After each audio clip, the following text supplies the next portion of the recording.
আসসালামু আলাইকুম, আশা করি আপনারা সকলে ভালো আছেন।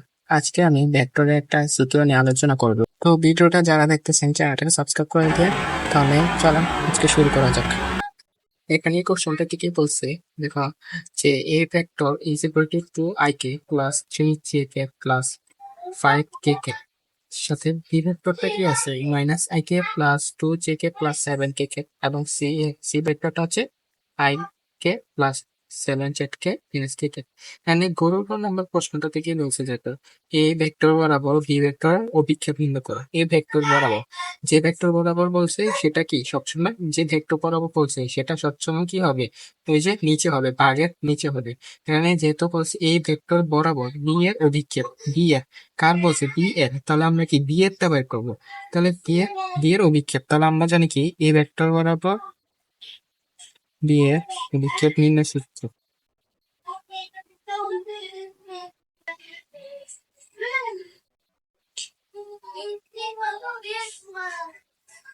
তো আমরা জানি কি সূত্রটা হচ্ছে কি B cos theta is equal to A vector B vector by A vector. যেহেতু বলছে কি বি এর, কার বলছে বি এর অভিক্ষেপ, সে কারণে কি আমরা এইটা লিখছি বি cos থিটা। যদি বলতো যে বি ভেক্টর বরাবর এ ভেক্টরের অভিক্ষেপ নির্ণয় করো, তাহলে আমরা কি করতাম, এখানে এ cos থিটা লিখতাম। যেহেতু বলছে বি ভেক্টরের অভিক্ষেপ, সে কারণে আমরা লিখছি কি বি cos থিটা। তারপর এখানে আমরা এই ভেক্টরের মানগুলো লেখা নিই, যে এই ভেক্টর হচ্ছে কি 2ik plus 3jk plus 5kk।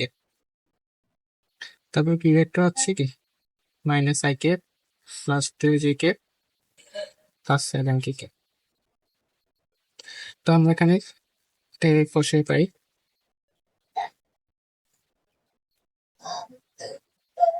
2ik plus 3jk plus 5kk।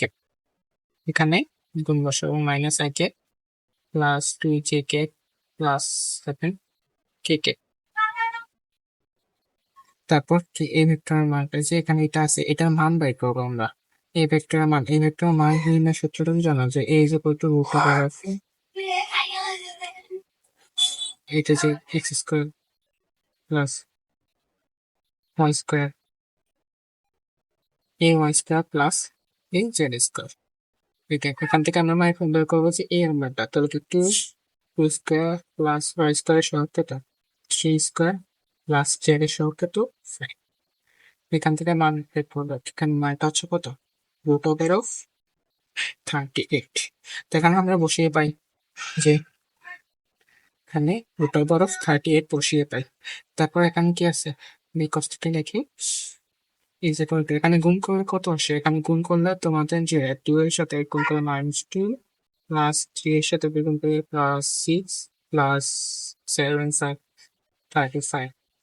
তারপর কি মানে কি এগুলো এগুলো কাটাকাটি গেছে, আই এর সাথে আই গুণ করে গেলে 0 হয়ে যাবে, যেহেতু এটা ডট থাকতেছি আমাদের। তারপর কি আমরা রুট ওভার অফ 38। তারপর কি এখানে আমরা যদি ডিরেক্ট ক্যালকুলেশন করি, যে ক্যালকুলেটরের মাধ্যমে ওখানে লেখা আছে যে এ -2 প্লাস 6 প্লাস 5 ডিভাইড বাই 438 কত 6.32। তার অ্যান্সার আসে কত 6.3, এটা 6.3। এটা হচ্ছে কি নির্ণয় একক, এটা হচ্ছে নির্ণয় অ্যান্সার। তারপর তারপর ঘোড়ার কোন নাম্বারে কি বলছো দেখেন, যে প্রতিপক্ষের ভেক্টরটি তিনটি একই সমতলে থাকবে কিনা। আমরা জানি কি সমতলীয় হওয়ার জন্য শর্ত কি, যে দুইটা ক্রস গুণনের সাথে একটার কি ডট গুণন হবে, দুইটা ক্রস গুণনের সাথে একটা ডট গুণন হবে সকল ক্ষেত্রে সমতলে হওয়ার শর্ত। এটা হচ্ছে কি একটা শর্ত। শর্ত হচ্ছে কি, ধরেন যে এ একটা ভেক্টর বি এবং সি, তিনটা ভেক্টর তো কোশ্চেনে দেওয়া ছিল, তাহলে কি সমতল সত্য A dot B cross C, এটা কি হতে হবে 0 হতে হবে। এটা হচ্ছে কি সত্য, আমাদের সত্য হচ্ছে এটা সমতলীয় হওয়ার সত্য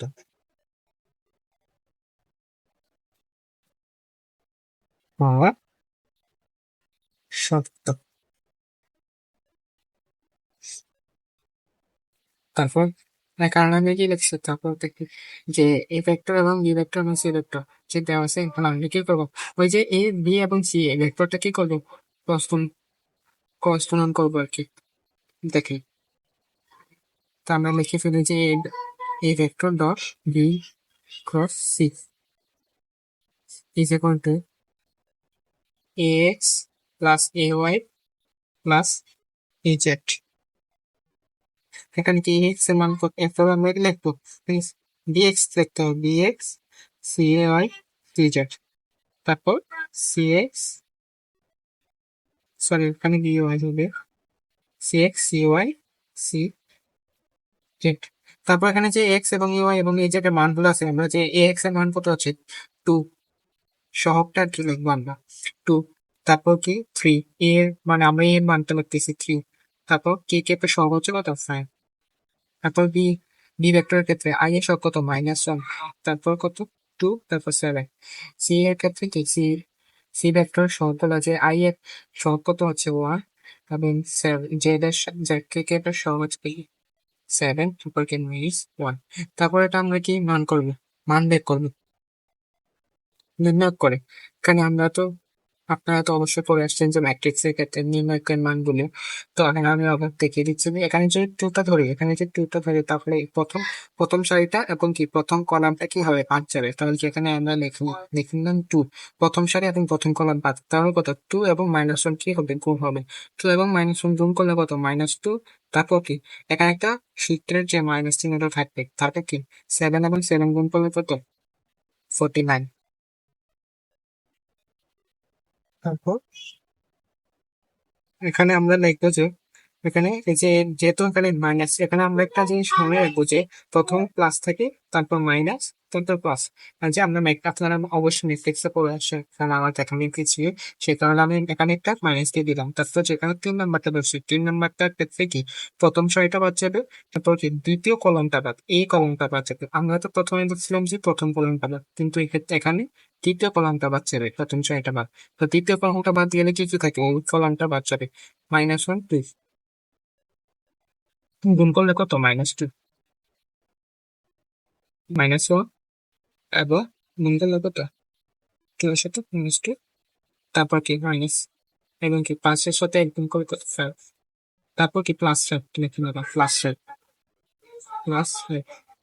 তারপর এই যে এবার এই কলমটা প্রথম সারি এবং তৃতীয় কলমটা বাদ যাবে। এবার এই কলমটা বাদ গেলে কি এইটা এবং তৃতীয় কলমটা বাদ গেলে কি থাকবে, এখন যে এই প্রথম সারি এবং তৃতীয় কলম বাদ, তাহলে 1 7 এবং কি 1 এবং 2 বাকি হতে থাকে। তাহলে 1 এর সাথে 7, -1 এর সাথে 7 গুণ করলে তো -7, তারপর কত যে 2 এর সাথে -2 এবং সূত্র একটু মাইনাস এবং 2 এর সাথে 1 বললে কত 2।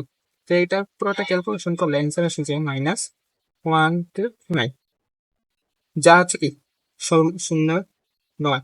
তো এটা পুরোটা অ্যান্সার করলে কত, আমরা যে কোশ্চেন এ ডট এবং বি ক্রস সি এর মানে কি যে সমতুল্য সত্য যে আমরা বের করছি, যে এটা যদি 0 হতো, এখানে যদি এটার মানটা যদি 0 আসতো, তাহলে এটা একটা কি হতো, সমতুল্য ব্যাপার। যেহেতু এই মানটা 0 আসে নাই, সে কারণে এটা সমতুল্য ভেক্টর নয়।